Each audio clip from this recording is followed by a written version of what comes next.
L'ère du client. Un hors-série BFM Business présenté par Frédéric Simotel. Bonjour, bienvenue dans nos hors-séries L'ère du client, 5e épisode.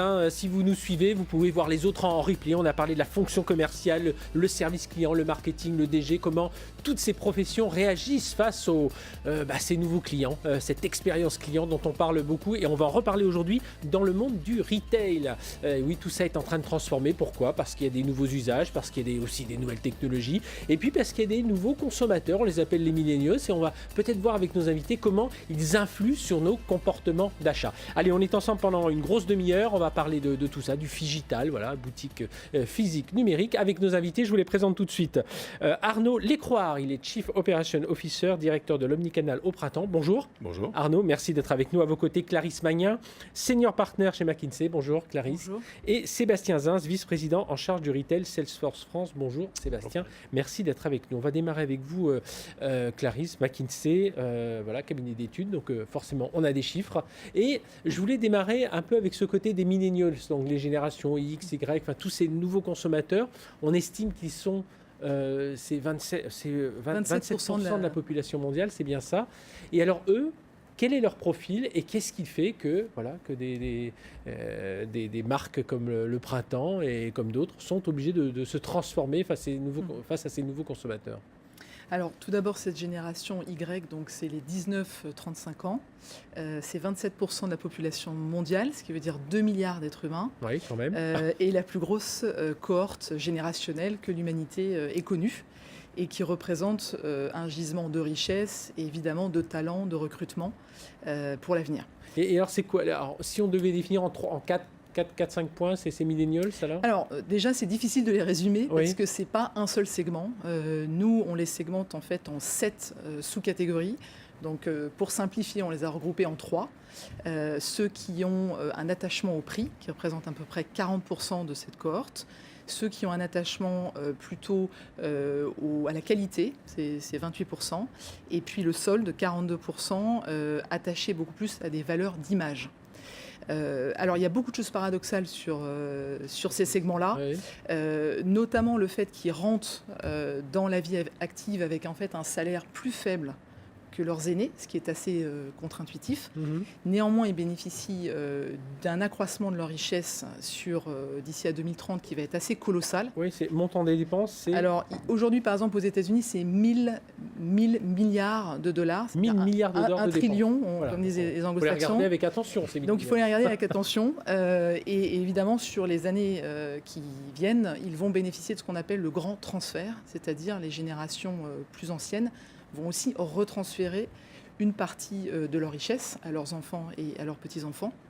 Donc au final, on se retrouve effectivement avec une population qui dispose d'un pouvoir d'achat bien supérieur à ceux des baby-boomers. Et donc c'est quelque chose d'assez unique et qui attire l'attention des retailers. Et on verra avec vous, puis avec nos autres intervenants, Clarisse Magnin, comment ces millennials influencent finalement même ceux qui ne sont pas des digital natives, les digital migrants que nous sommes, un peu plus âgés pour certains. Arnaud Lécroire, donc vous êtes Chief Operation Officer au Printemps, vous êtes aussi en charge de l'Omnicanal. Justement, ces millennials, voilà, c'est votre cible aujourd'hui, enfin, quand on entend ce que nous dit Clarisse Magnin sur leur comportement, voilà, comment vous essayez de vous adapter au Printemps ? Ce qu'on voit aujourd'hui, le Printemps étant une start-up qui a fêté ses 150 ans l'année dernière. Voilà, c'est ce que j'allais vous dire, il faut jouer avec la tradition maison, et avec ces enjeux. A une expérience physique de ces magasins qui est extrêmement importante et puissante et valorisée aujourd'hui.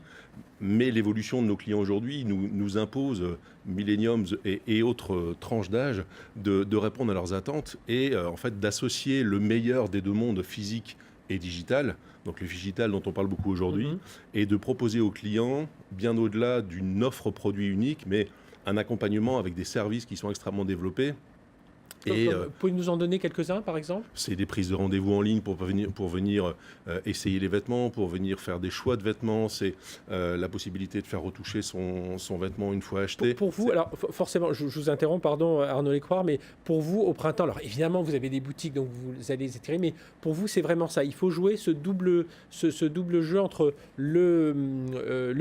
on dit digital, voilà, Oui. la partie en ligne et la partie magasin. Il n'y en a pas un qui va surclasser l'autre. On l'a longtemps cru, à un moment, on a cru Absolument, que ça a les été. boutiques allaient fermer. Bon, il y a une tendance quand même, mais bon, on voit qu'aujourd'hui, on essaie Il y a de eu surveiller. des mises en opposition des deux mondes et aujourd'hui on voit vraiment qu'ils sont très complémentaires.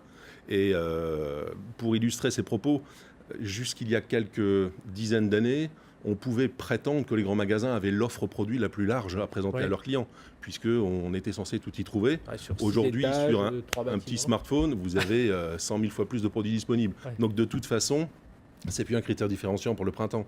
Donc ça veut dire que l'offre produit, mais l'offre de service qu'on doit associer à ces produits, prend le pas sur le commerce dit traditionnel, bien évidemment, et la digitalisation de ce commerce va bien au-delà de ce que le client peut voir de toute façon, parce que c'est une transformation en profondeur des entreprises.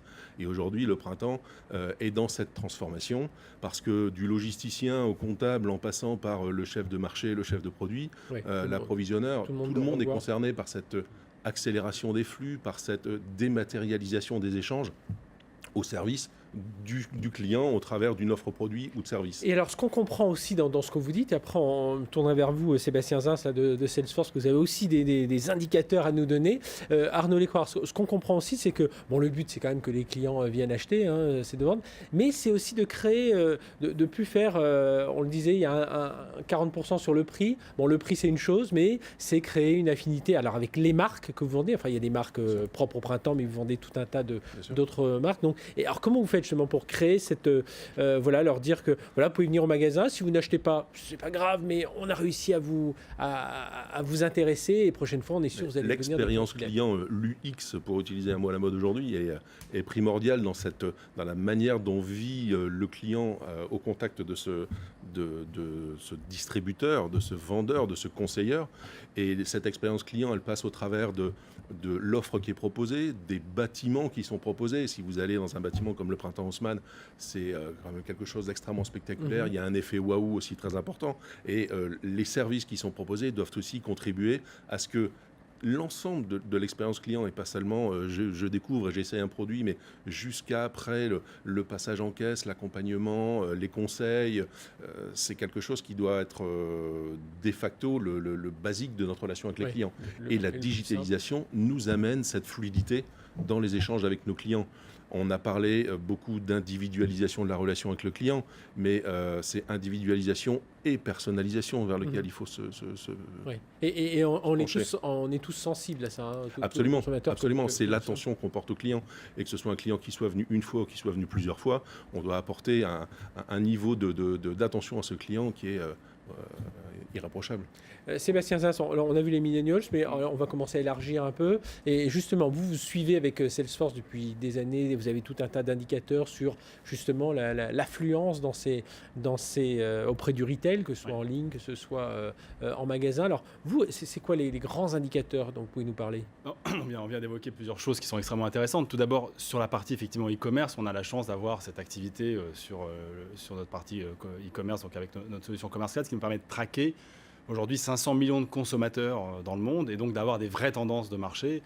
Ce qu'on voit très clairement, c'est que le mobile, aujourd'hui, c'est 57% du trafic en e-commerce. Donc et ça, on rejoint... Google le dit, Google, ils appellent ça le mobile. On est au mobile moment. Voilà, les gens font plus de recherches sur leur mobile que sur leur Absolument. Donc PC classique. Ça rejoint effectivement. Alors, il y a une forte traction des millennials, mais je pense que ça dépasse aujourd'hui les millennials et les digital migrants, comme vous les avez appelés. On y arrive aussi. Donc le mobile devient l'outil clé pour la recherche et le e-commerce progressivement. On est quand même dans une croissance globale de cette activité qui est forte. Le e-commerce, c'est 8% du marché de retail en France. C'est une croissance moyenne à peu près de 14% par an, donc c'est extrêmement important. Et donc, effectivement, on voit cette tendance de fond. Mais je rejoins ce qu'évoquait Arnaud. On ne peut pas évoquer et envisager un e-commerce performant sans avoir quelque chose qui réconcilie le passage en physique. Voilà. Et finalement, le physique devient la façon de réconcilier le client avec sa marque, parce qu'on va aller rechercher du physique pour aller rechercher de l'expérience, pour aller se rapprocher de la marque.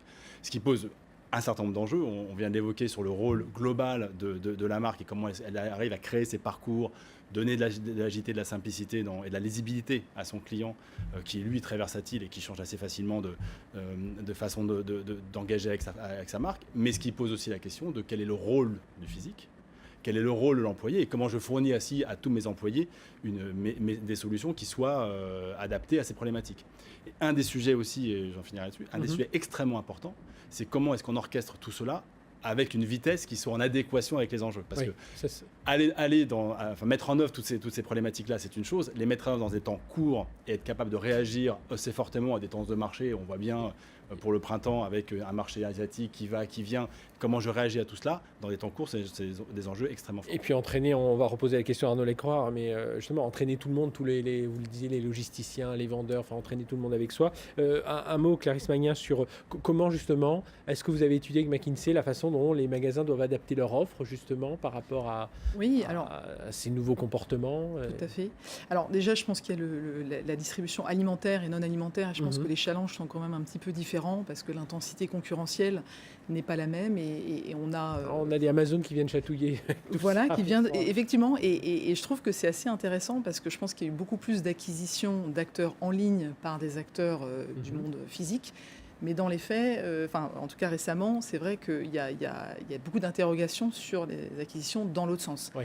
Et ce qui amène à se poser la question de pourquoi. Pourquoi est-ce qu'un acteur qui est en ligne, qui est efficient, qui a du trafic, irait acheter des magasins physiques, en fait.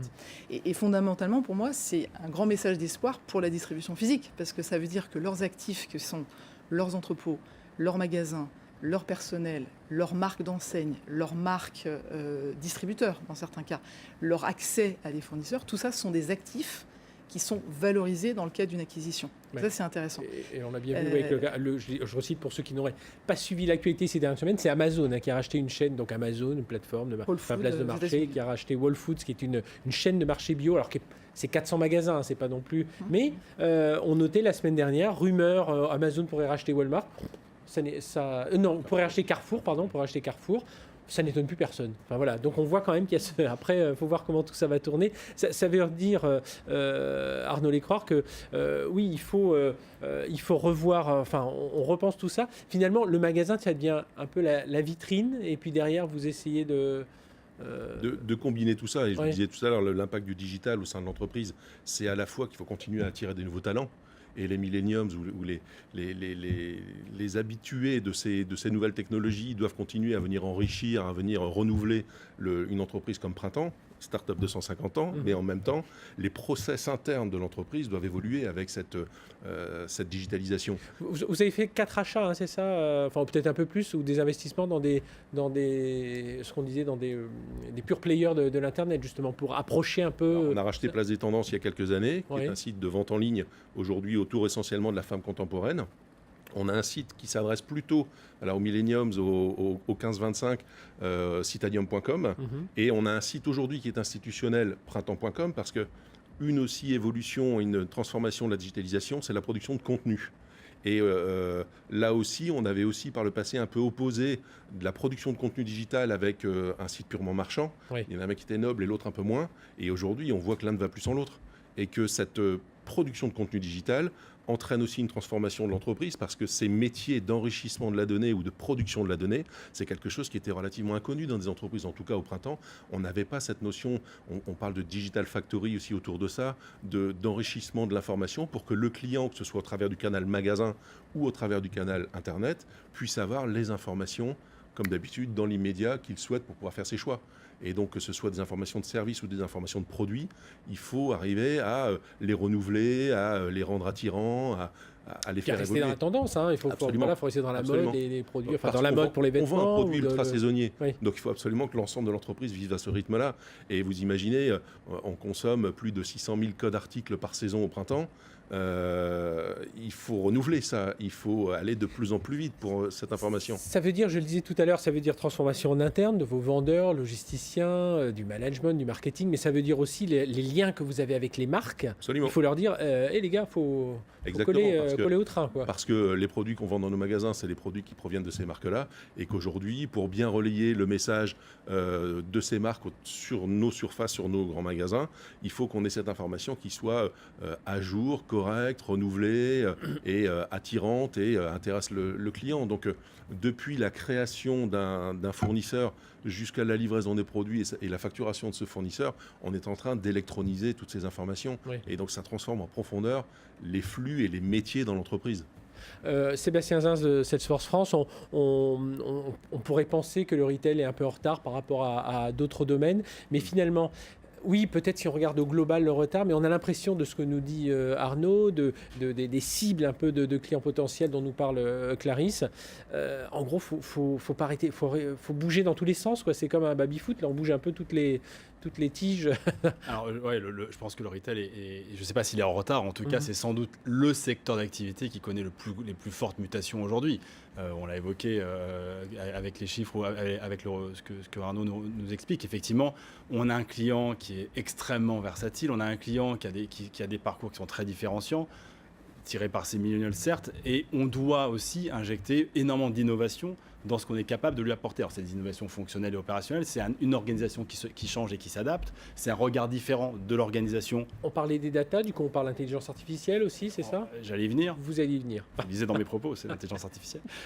C'est aussi une organisation différente et une façon de penser, je pense, l'entreprise un peu différemment, aussi pour s'adapter à ces nouvelles générations. Et puis effectivement, c'est de la technologie au service des métiers et de l'organisation pour être plus rapide, plus efficace, pour apporter plus de réponses et plus rapidement, parce qu'on a un client qui de plus en plus est impatient. Il ne peut plus supporter d'attendre, il ne peut plus supporter de ne pas avoir l'information. Je crois que si au bout de 3 minutes, non, c'est même moins, enfin au bout de 3 secondes, le site ne s'affiche pas, c'est 3 secondes, le site ne s'affiche pas, hop, passe sur le mobile. Bien sûr. On va ailleurs. Le mobile, c'est terrible. Le mobile, c'est terrible. Les temps d'attente sont extrêmement courts. Donc, on voit bien que la technologie est aussi tirée par ces usages et ces attentes, et elle offre de nouveaux usages. Donc, il y a tout un mouvement extrêmement important que l'intelligence artificielle permet de créer, qui va permettre d'être plus efficace à distance, plus efficace en mobilité, plus efficace en magasin, pouvoir accueillir un client et le reconnaître, savoir qui il est, pouvoir lui savoir quel était son parcours sur Internet, pouvoir savoir qu'il a créé un panier qu'il a potentiellement abandonné le matin même. Et effectivement, cette fluidité de la donnée, elle devient essentielle pour créer des parcours qui ont du sens. Donc on voit bien que toute la technologie est en train de muter. Et je pense qu'il n'y a plus une entreprise qui peut se permettre de ne pas prendre le train. En écoutant Arnaud, je pensais à La Durée, qui est aussi une start-up qui a à peu près le même âge. Je pense qu'on est à peu près dans les mêmes âges. Et La Durée, on voit bien, opère une mutation extrêmement forte, avec une vision entreprise très importante et un rapport avec son consommateur qui est très digitalisé. Clarisse Magnin, ça c'est de l'agilité, c'est tout ça. Alors, je vais juste revenir sur un élément que je trouve intéressant, c'est en fait le retail est en retard. C'est-à-dire que le retail en Europe, quand on prend les 6 grands pays européens, est au niveau de digitalisation de l'administration publique et de l'industrie. Donc le retail est en retard et la France est en retard. Donc, je ne parle pas du printemps spécifiquement, évidemment, mais de façon générale, il y a un vivier Mais je pense que, un peu comme l'industrie, c'est-à-dire, on peut voir un retard global si on regarde, on regarde sous une grosse sphère l'ensemble du retail. Par contre, on voit qu'il y a des initiatives très avancées. On parle d'intelligence artificielle là, dans certains points, et c'est peut-être là où il y a peut-être un petit peu moins de retard. Le propre de l'industrie du retail, c'est d'être face à face avec son client au quotidien. On a des milliers de clients qui rentrent dans nos magasins tous les jours, qui vont sur nos sites internet. On se doit d'être actif, on se doit d'apporter la bonne réponse. Et comme disait tout à l'heure Sébastien, le client aujourd'hui n'attend plus. Et donc, voilà, on est peut-être pas à l'avance, mais en tout cas, on est obligé de répondre, d'être réactif, d'être, et si possible, anticipatif, parce que ça bouge autour de nous. Et justement, un mot, Arnaud Lécroix, chez Au Printemps, comment vous faites pour entraîner ? C'est des formations pour entraîner, voilà, les... en interne ? Oui, en interne, voilà, tous les... Oui, on fait des formations, on fait des petits pilotes aussi pour commencer à éduquer, à inculquer un petit peu. C'est ce merge, comment je pourrais dire ça, fusion entre le physique et le digital, de toute façon, les employés comme les clients le vivent chez eux, le vivent avec leurs enfants, et ça devient vraiment un mode de vie et sur lequel on se doit d'être présent.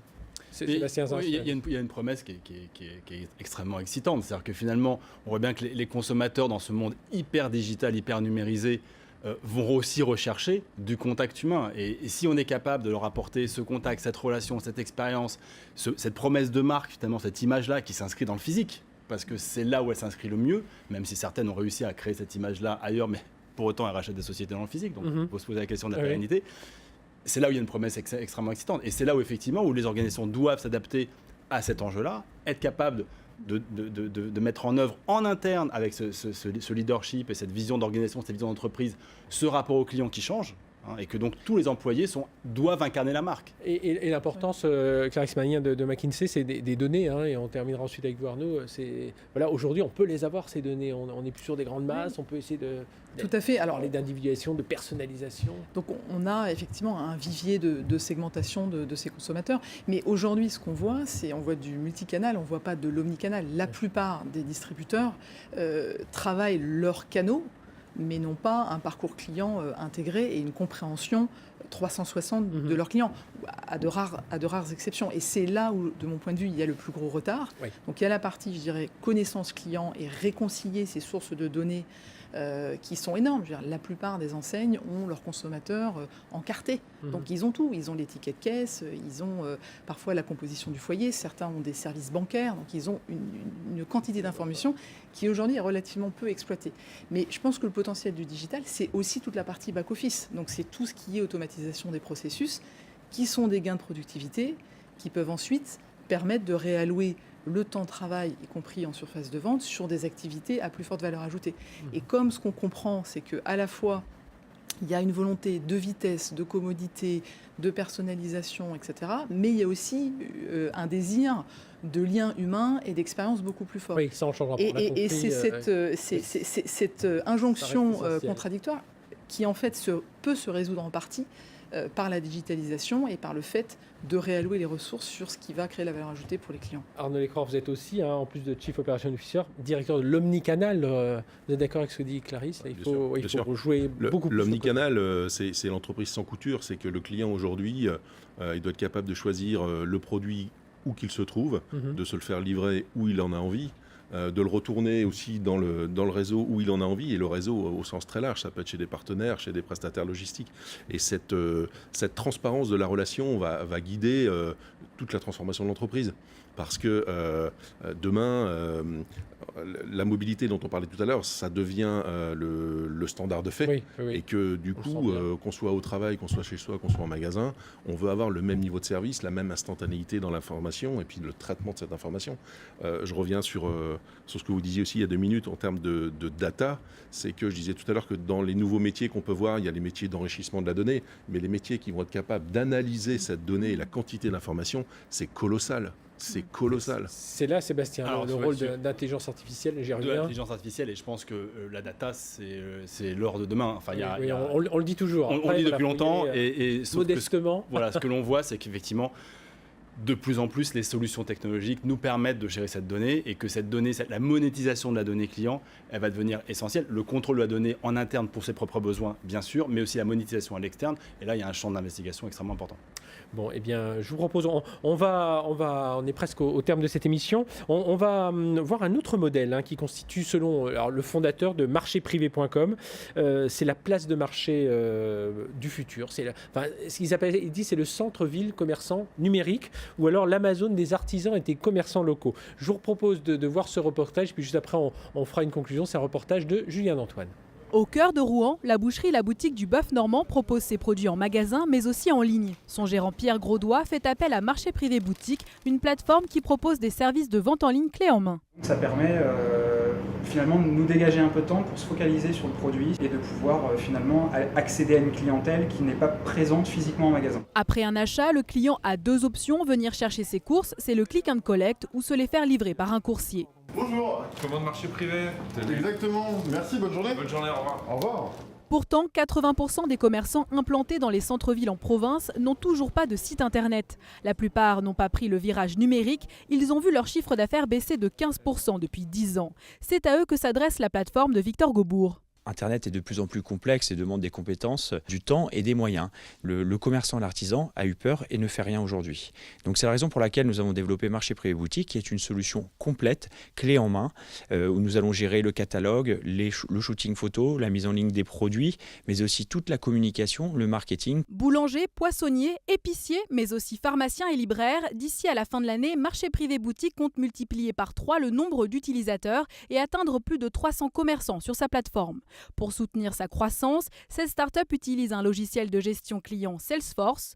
Un coup de fil, un rendez-vous avec un commerçant. Oui, bonjour Monsieur Housset, Amélie Durand, société Marché Privé Boutique. Amélie Durand et 4 autres chargés de développement commercial partagent chacune de leurs actions dans ce logiciel. Si je suis en rendez-vous et que je ne peux pas rentrer au bureau, on peut tout de suite savoir, une fois que j'ai rentré dans mon Salesforce, que le contrat a été signé. Ça évite donc aussi d'aller voir 3 fois la même personne et ça nous permet d'avoir donc une cohérence commerciale. Pour améliorer l'expérience client, la start-up utilise aussi l'intelligence artificielle. À partir de l'analyse de données numériques, le logiciel Parrot de Salesforce signale au commerçant le produit susceptible d'intéresser le client qui a commandé en ligne. J'ai acheté une bouteille de vin chez un caviste du centre-ville, mais j'ai aussi regardé une bouteille de champagne et une bouteille de whisky que je n'ai pas acheté parce que je n'avais pas les informations, j'avais peut-être besoin de les goûter tout simplement. Et bien, quand je vais venir retirer ma bouteille de champagne, le caviste va pouvoir me proposer de goûter ce champagne ou ce whisky et me le valoriser pour effectuer la vente additionnelle tout simplement. Marché Privé Boutique se développe dans 4 villes normandes et lancera son service en ligne à Bordeaux et à Lyon l'été prochain. Voilà, un reportage marchéprivé.com, on aurait voulu réagir, il nous manque peu de temps, mais on aura l'occasion de parler de cette ère du client avec nos invités. On va continuer, on a parlé de la fonction commerciale, la fonction marketing ici. Aujourd'hui, on parle du retail et de toutes ces transformations. Merci à tous les 3 d'être venus nous parler de tout ça. Clarisse Magnien, vous êtes senior partner chez McKinsey, donc on a bien vu le profil de tous ces nouvelles populations, notamment les millennials, et comment elles influent pour nous, les digital migrants, on va s'appeler comme ça, Arnaud Lécroire du Printemps. Vous êtes en transformation, donc une vieille dame, le Printemps, mais qui est en train de se rénover justement en ligne et en boutique. Et donc on a bien compris la vente, cette communauté que vous essayez de créer avec vos clients. Et puis Sébastien Zins, en charge du retail chez Salesforce France. Merci tous les 3 d'avoir été avec nous. Allez, très bientôt un autre hors-série Ère du client. Excellente semaine sur BFM Business. BFM Business, hors série, l'ère du client.